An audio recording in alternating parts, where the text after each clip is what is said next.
asked all the people on social media, because we're coming back and there's going to be new and exciting. I want to really bring our audience, our clients, our customers, our people into our world and let them know that we hear them, we see them, and we create content for them. So you're going to start by asking me a question from one of our viewers. Are you ready to ask the question? I am ready to answer a question. That's why I was getting all these questions coming through, and I'm thinking, that's why.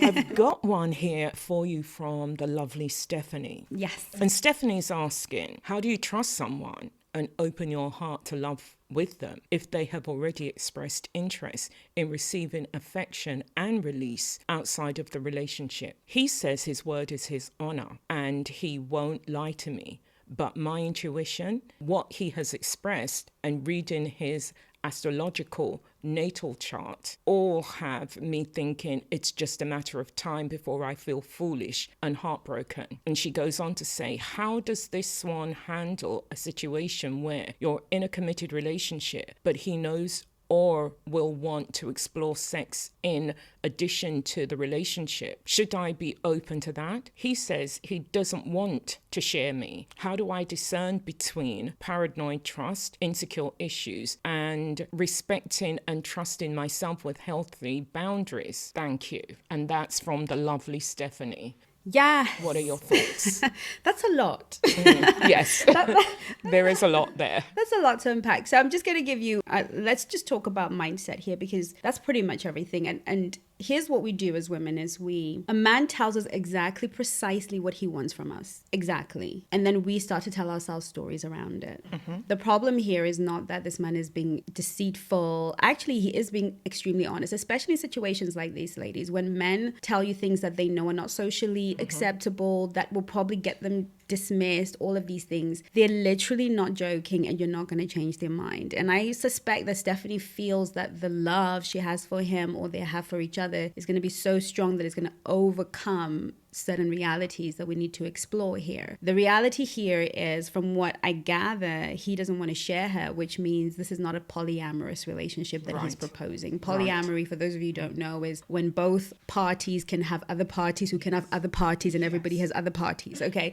That's just putting it very simply. But what he's proposing to her is a polygamous relationship where one man has multiple faithful partners to him. Now, what he's saying is that he is aware of himself, that one sexual partner will never be enough. He's telling you, I am self-aware enough to know that even if I love the pants off you, even if I adore you, I know myself enough to know that you will not be enough for me sexually, because you can't be somebody else. Right. Yes. So for him, it's not about, oh, I want to swing off chandeliers today and I want to make love on the beach on another day. It's not that kind of variety he's talking about. He's literally saying, I want another body with a whole different DNA, different look, a whole other body. That's how I maintain my sexuality. And that is what is integral and true to me. And I'm a man of my word, which is what he said to him, I'm a man of my word. So I'm just letting you know in advance. And women get presented this all the time. Men who will verbally tell you in advance, well, they're great guys, because you actually get to make a decision. So I'm sensing that the problem here is not about what he has said, but how Stephanie herself is internalizing it. Stephanie has to ask herself, do I have a blueprint for a polygamous relationship? If I have clients who are in polygamous relationships, I've had clients who are wife number 4 or wife number 7 in a polygamous relationship. Now we have to understand the structures of polygamous relationships. In a polygamous relationship, a woman usually is bred to understand and believe that is normal. So when we talk to our little girls in the Western world and say, oh, you're going to get married and have children, we teach them they're going to be married to one man, they're going to be the only wife to that man, and have children. In a polygamous society, they're taught, you'll be married, you'll be one of the wives to a wonderful man. You'll be a sister wife to many other women, right? And so psychologically, and they also grow up in families where they see the blueprint, they see it working or not working, as the case may be, because I think we've kind of glorified polygamous relationships as the better form. I actually believe that it is just a relationship. It has its complexities, it has its issues, it has its struggles, but it has worked for centuries for certain people from different parts of the world. And so what I have found with my clients who are not raised in a polygamous relationship, they do not have the blueprint for it. Yes.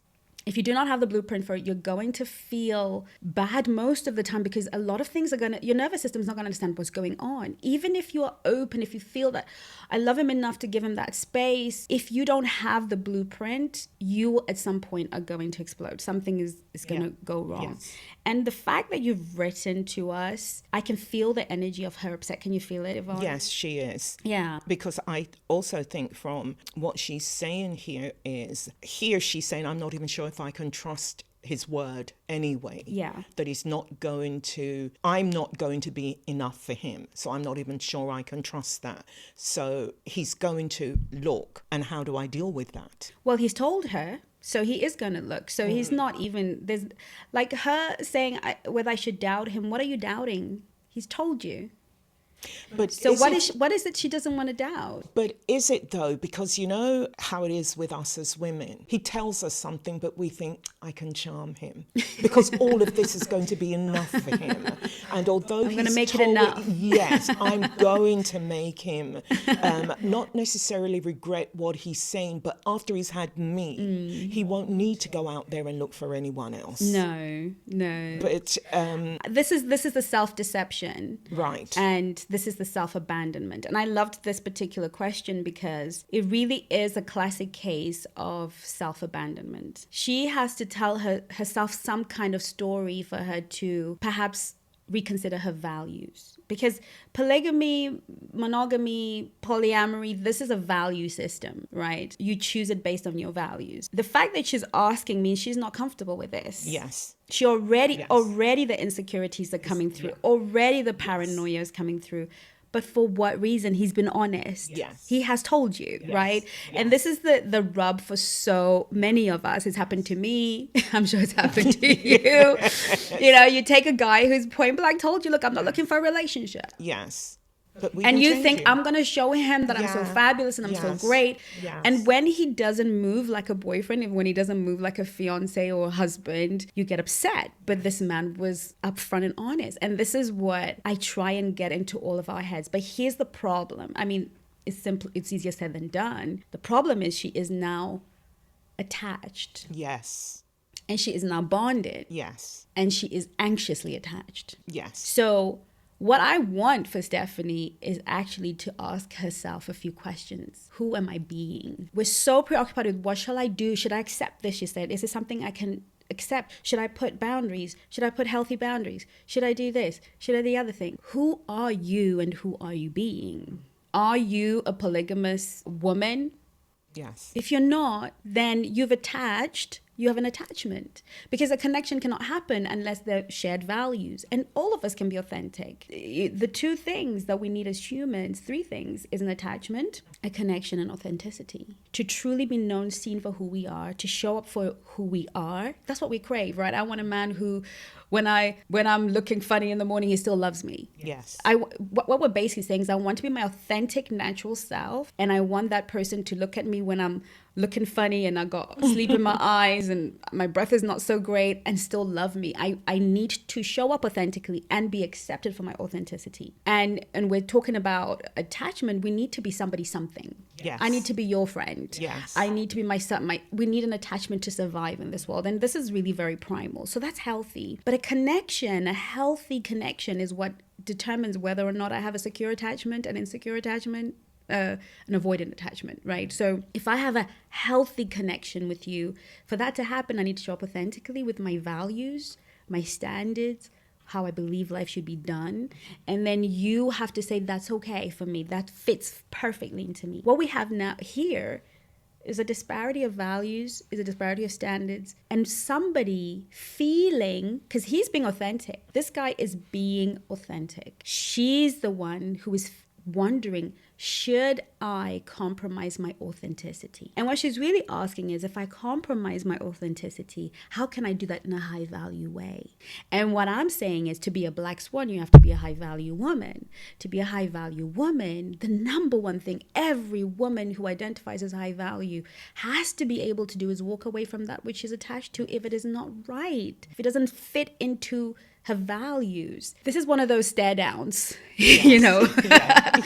Somebody has to bend, and he's already made it clear. So you're going to have to bend, but what is it going to cost you, Stephanie? Because I don't care how much you love him. I do care. I do really care. And I know what it feels like when you've been dating 1,000 people and there's this one person and they just feel so right, but they're so wrong. I know what that feels like to have to walk away and start again. I know you're probably bonded, maybe you've been sexual. So there's so much going on here. So it's almost like tearing you away from somebody, but you have to decide who you are being in this moment. And it's not just a case of where, if I'm hearing you right, where I'm saying is, hearing what you're saying is be truthful to you, what you want from in a loving relationship and what's being offered to you. Really, it's worlds apart.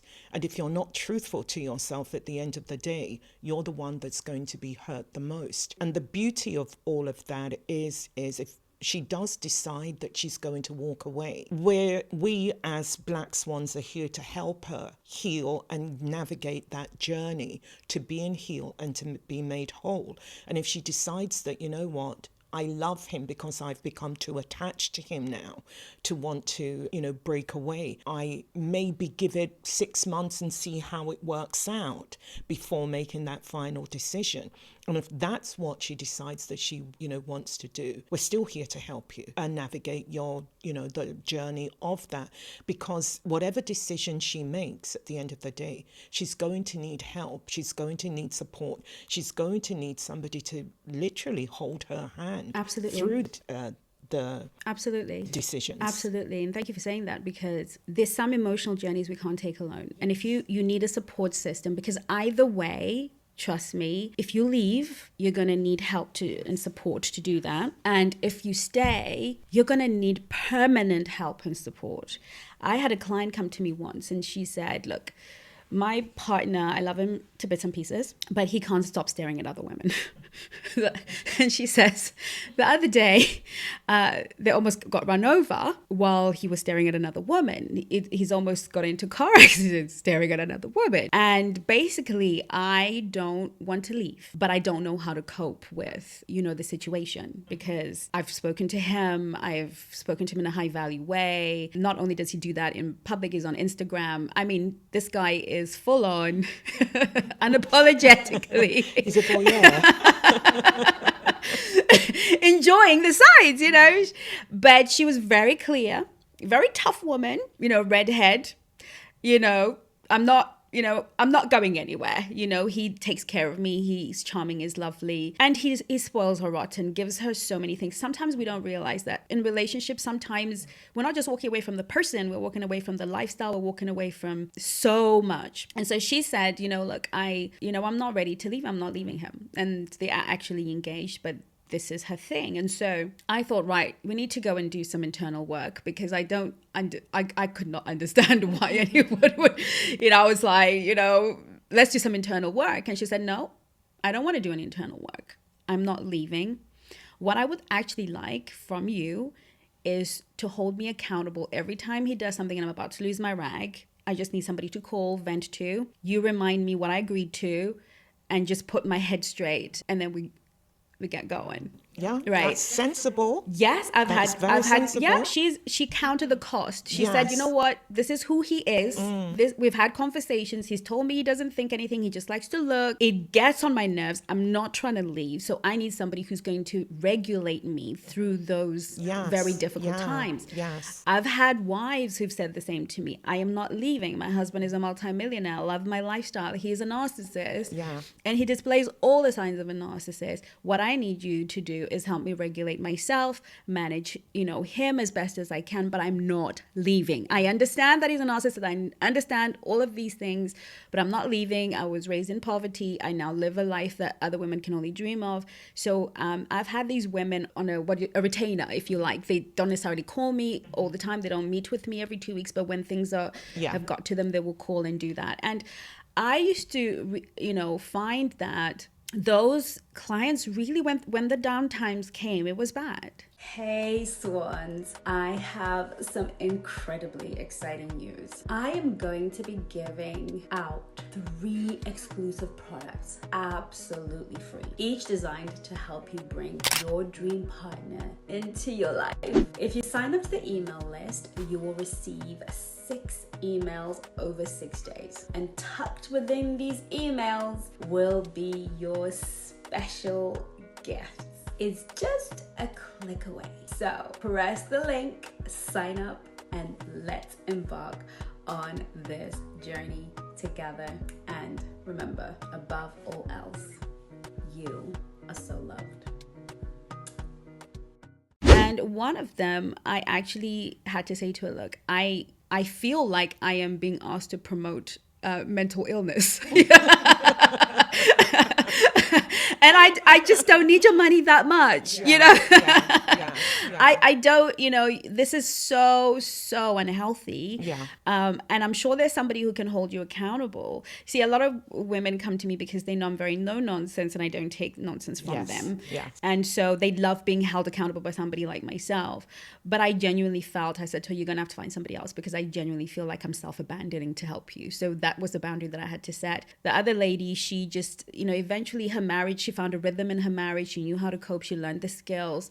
And now she's, living her best life. They know how to handle, she now knows how to handle a partner. So she learned a lot of skills. And so she stopped working with me after about 3 years, which was good for me to see her grow. And she sent me a letter saying, I would have either been in prison, killed somebody, or be divorced if it wasn't for you. Because, her husband wasn't a narcissist after much. He wasn't a narcissist. A lot of people call people a lot of narcissists. He wasn't. He was just a sort, She wanted a lot more than he could offer. So, she, and when he didn't get his way, he would put his foot down and throw a few tantrums, but he loved his wife. And so she just had to learn to be feminine and kind of learn how to navigate around him. He wasn't a narcissist, really. He loved his wife.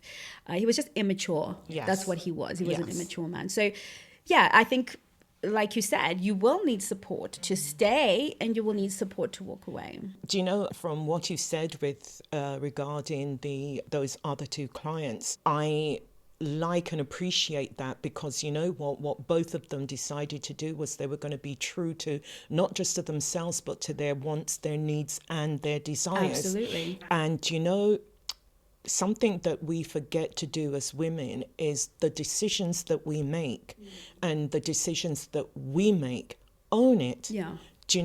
I was brought up in poverty. I don't want to be poor again. I know what that feels like. And here's somebody who's offering me something, but it just means I have to put up with this. Own it. You've now worked through it, and you've given him the opportunity to grow. You've also grown, and the marriage is, over the time has got better. Situations can change, but if somebody says categorically that I can't do this, you then need to decide to yourself, am I built for this? Can I do it? And how far off are you prepared to go down that particular rabbit hole, just so that you are not on your own, or whatever the situation is.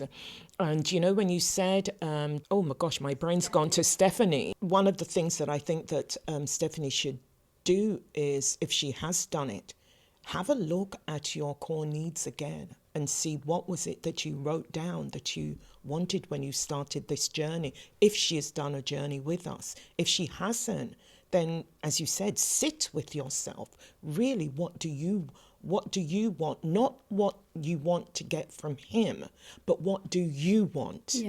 And when you've asked yourself those questions and you've written them down, sit with it for a little while before making your decision. Because at the end of the day, if he says his word is his bond and he's not going anywhere, he's presented this to you. He can't expect you to make a decision immediately. He would have given you some time to think it over, decide what it is you want to do. And I'm sure he would have said, whatever it is you decide to do, I'm going to respect you.